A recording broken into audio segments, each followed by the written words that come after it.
Hey everyone, welcome back to our next video, our next chapter, our ongoing exploration through the story by Randy Frazee, as we are now venturing a little bit deeper into the Gospels and the New Testament. This week we are in chapter 23, which is entitled Jesus' Ministry Begins. We begin with a little bit of a time jump. This was hinted at last week, actually kind of sort of a major thing that we talked about last week, in that we had the birth, the kind of the narrative in and around the nativity, and then we had a little snippet featured from Luke's gospel known as Jesus in the temple when he is 12 years old. That is the only thing that we have from Jesus beyond his initial birth narrative until his adulthood. And so we are skipping over roughly, so I got to do some math here, from Jesus being 12 until he is 30. I think that's like 18-ish years.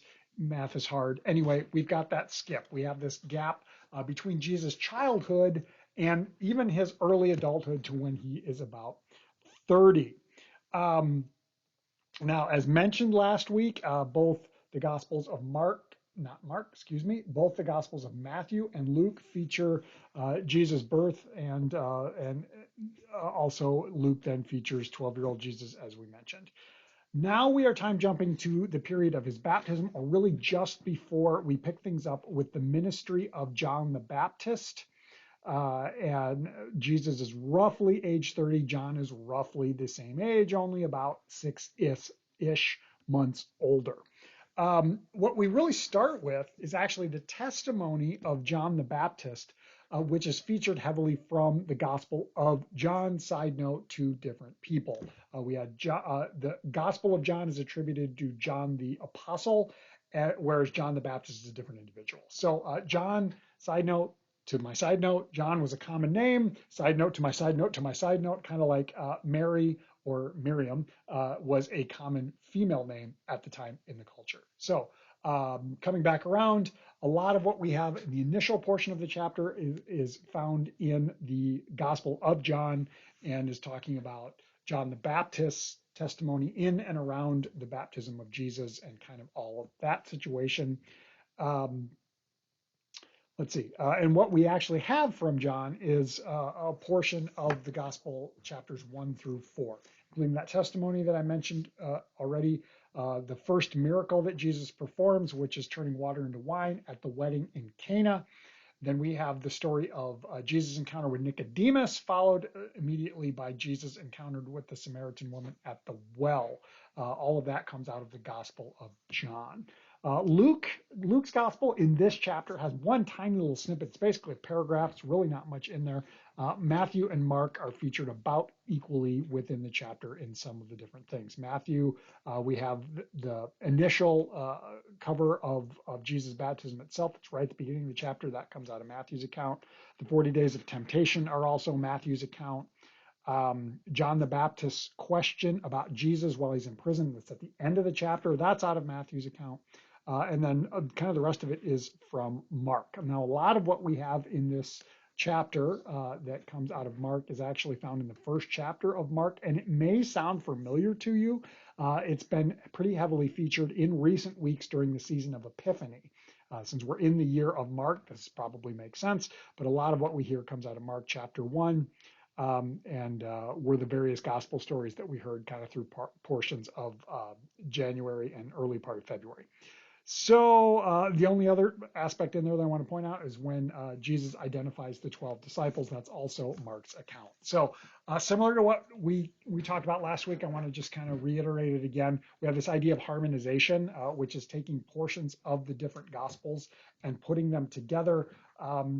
Not super applicable in this situation because it's not like we're taking the individual stories and cramming them together and combining them that way. But still sort of the same idea. But as I said last time around, this isn't necessarily a bad thing as we're covering these various aspects just from different perspectives. As we look at this earliest portion of Jesus' ministry, a lot of it seems focusing on teaching as well as miraculous moments, some miracles of healing and also casting out demons we hear quite a bit of.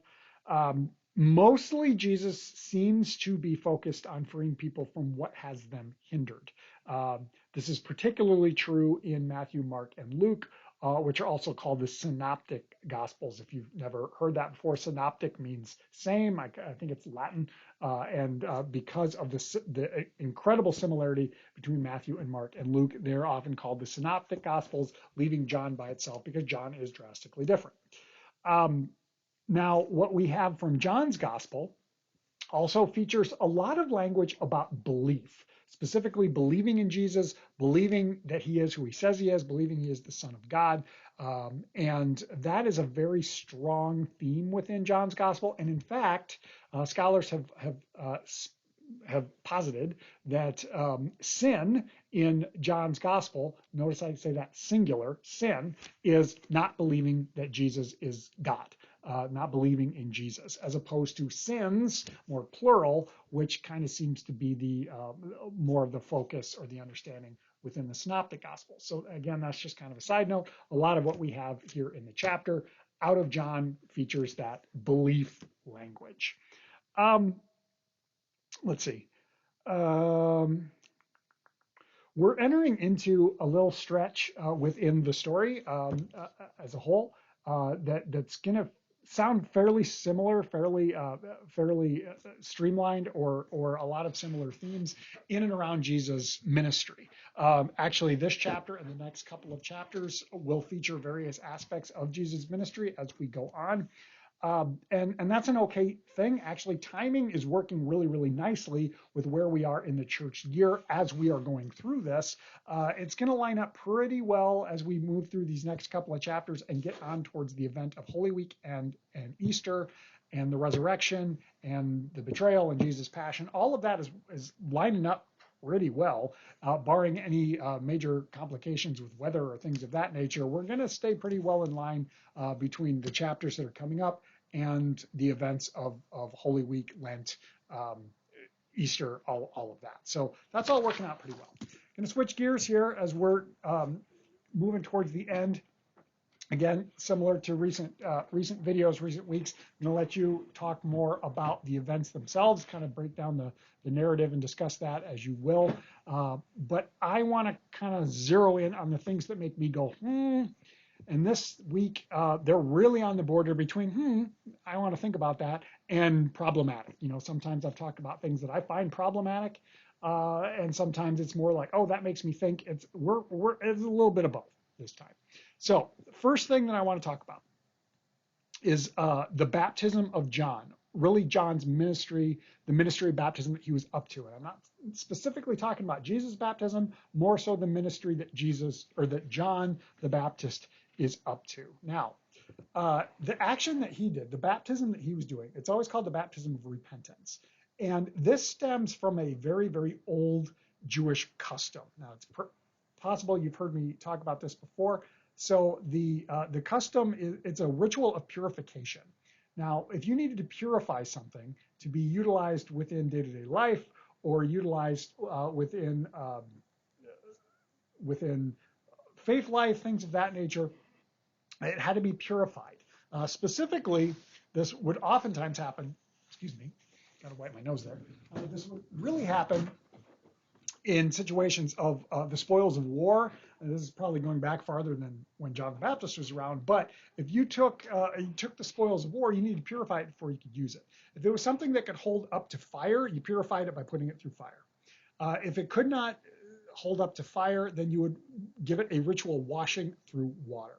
Now that combined with another tradition of that we would probably call it the idea of baptism, but it's a ritual washing when an individual would be joining the Jewish community, specifically when a Gentile was becoming Jewish, they would also be ritually washed. And it seems to be my understanding that this is what John was doing. And it was aimed at repentance. It's aiming at purify yourself from sin through repentance and through this action of baptism. But that's what John was up to. So he's taking this old ritual, and of course, then through Jesus' action of participating in baptism, it becomes something new. Now, baptism from this perspective is, of course, good. It is sacrament. It's commanded by Jesus to do, and I am not discounting that in the least. But what I'm thinking about here is this is pointing at something that is called supersessionalism.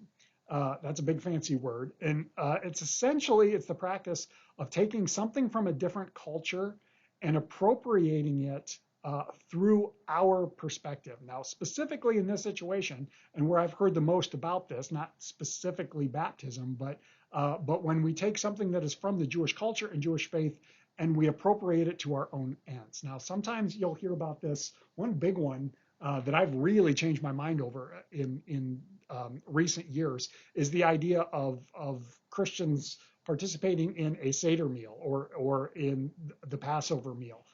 In fact, early in my work with communion class, I would do that. I don't do that anymore because it is taking a Jewish practice and taking it to our Christian viewpoint, our Christian ends, and that can be problematic.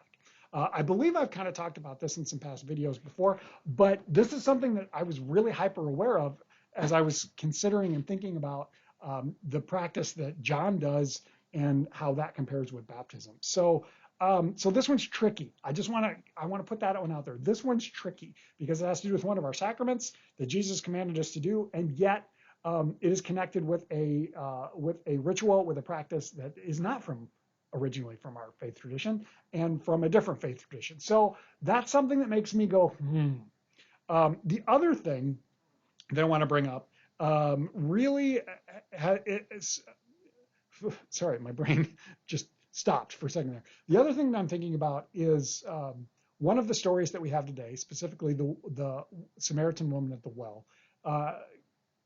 It brings up the idea of the assumptions that we tend to bring into it.